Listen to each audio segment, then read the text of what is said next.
Kind of felt like I had to get out of the city for a second.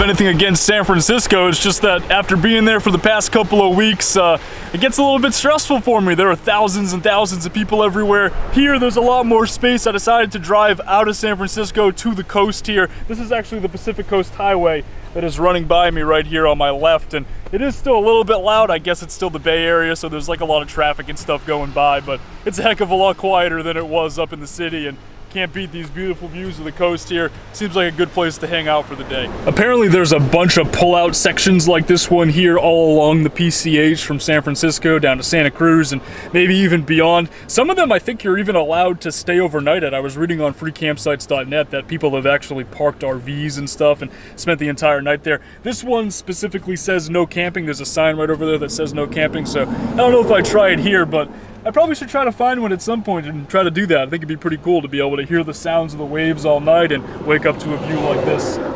First order of business for the day is to try to make some lunch here. It's like after 2 o'clock and I am absolutely starving. So if you can't tell based on what I have lined up here with the seaweed and the sushi rice, I'm trying to make sushi for lunch today, and I've never ever tried to make my own sushi before. I usually just get it at a restaurant like most people do, but I'm gonna give it a try today. I'm gonna try a spicy tuna roll, but I didn't buy sashimi grade tuna. I didn't have time to like go to a specific store to pick that up. I was just at Walmart, so I decided to get this sriracha already cooked tuna, and that's gonna be like the base of my spicy tuna mix, and I'm gonna mix in some other stuff in there too. I got all kinds of stuff here, so we'll see what happens. Cucumber and everything like that.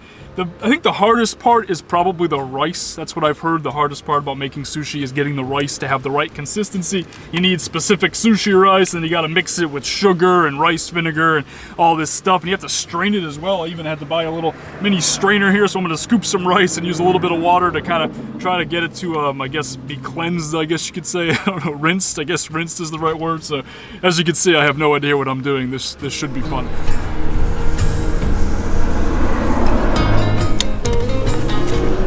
So the first step is to take rice vinegar and heat it up with a mixture of sugar and salt, and basically just kind of let it heat up until all the sugar and the salt has dissolved. Then I'm going to take that, I'm going to set it aside and put it in this little blue bowl here, and then from there I'll make the rice, and then you add that mixture to the rice after it's done, and that's kind of what gives it the sticky consistency.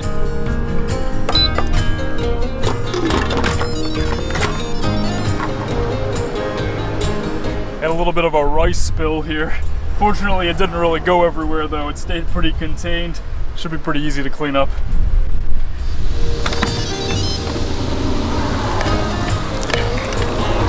So the rice is definitely pretty sticky, which I think is a good thing. I think that's what it's supposed to do. But it's also a lot soupier than I thought it was gonna be.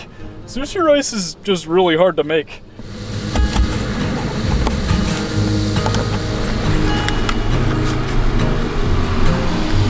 Here goes nothing. One soggy sushi roll coming right up.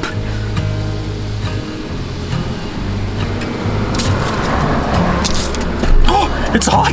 Ah! Note to self, let the rice cool down first, then start making the sushi roll. Ow!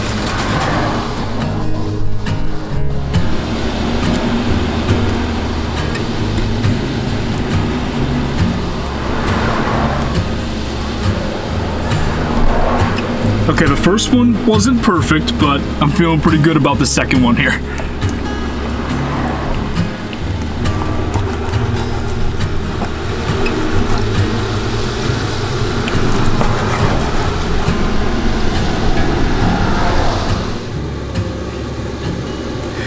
So I can't really do like a true honest first taste test here, because while I was like cutting off the end pieces and stuff like that, I mean, I was eating them, so I already pretty much know exactly what it tastes like at this point. And I gotta say, it's definitely not the best spicy tuna roll I've ever had or anything like that, but it's also probably not the worst spicy tuna roll I've ever had. I'm pretty happy with how it turned out for my first try, especially considering that I didn't even use actual raw tuna, and I pretty much just kind of winged it and made it up on the go here. But overall, pretty happy with it. It was definitely a little bit of a struggle though. Making the rice was not easy, and I also burned my fingers, as you guys saw. That was pretty painful as well. But in the end, you know, I was really worried about the rice, but it actually seems like it's doing the job. Like, this piece of tuna roll here is actually kind of staying in place. It's doing what it's supposed to do. I mean, it looks like it's like something you get at a restaurant, although it is a little sloppy, obviously. But as I keep doing this over time, I think I'll get a little bit better at it, and sushi is like one of my favorite foods overall, so I can definitely see myself doing this pretty frequently into the future.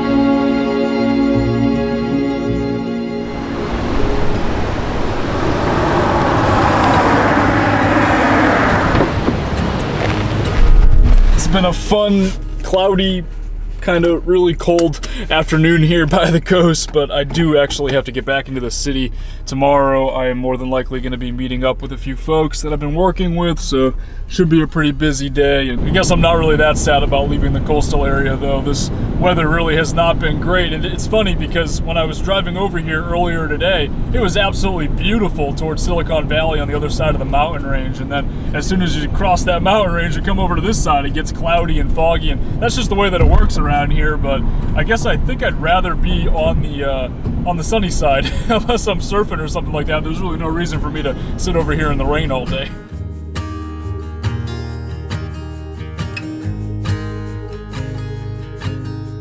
Good morning. I stayed at this Walmart here last night in the Bay Area, and I gotta say, I think it's somewhat of an anomaly. It's kind of actually a big surprise to me that they even allow overnight parking here. It might be the only Walmart in the entire state of California that still allows overnight parking. In San Diego, Los Angeles, I don't think there is a single one that exists down there, and this is probably the only one in the Bay Area, at least that I know of. And it's kind of interesting. I mean, there are like tons of RVs. We're talking dozens and dozens of RVs, and some of them people actually like stay at full time. It almost looks like the RVs don't move. They just live there full time. So it's really awesome. It's worked out really well. I've stayed here a couple of different times while I've been in the Bay Area.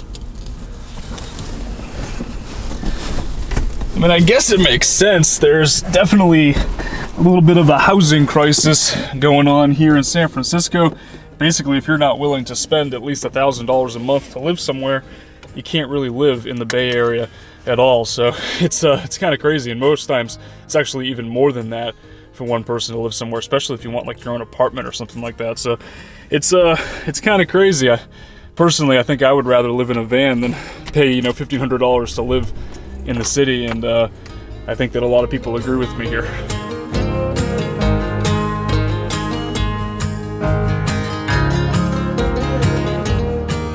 You know, despite the fact that I have a pretty awesome desk setup now in the back of the Envy, I still find myself occasionally wanting to go to Starbucks to get work done.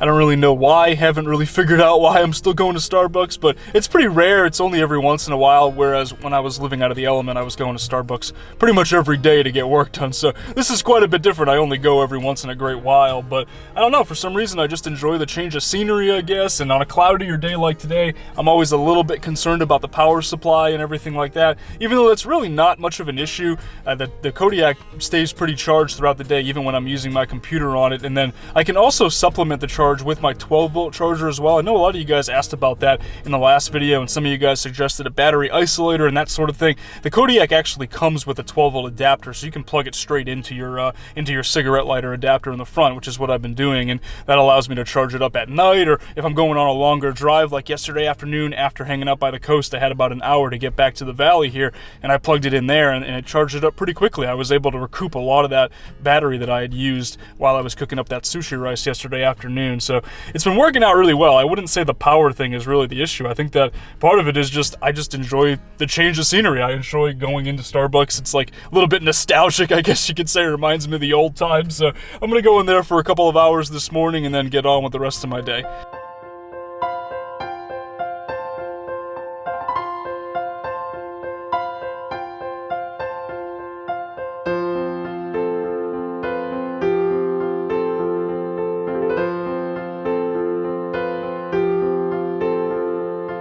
Sorry about that random cinematic flowery spring sequence there, but I took a lot of that footage the other day in Golden Gate Park, and I just didn't really want it to go to waste. I figured I had to use it somewhere, so that's where I decided to use it. Hope you guys enjoyed it. Working at Starbucks was pretty awesome. I got a few hours of work done. It was definitely, for some reason, I'm like just really productive at Starbucks. I was very productive. I got everything done. Really nice little setup right there. I was right next to like a fireplace. It was pretty nice. And I also met a subscriber there as well randomly. He just came up to me. His name was James. It was awesome meeting you, James.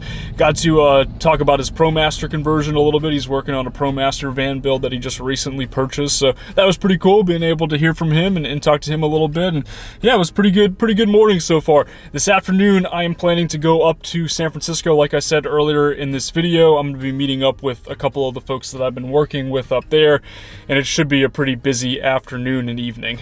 Thanks for watching, guys. I'll talk to y'all in the next video.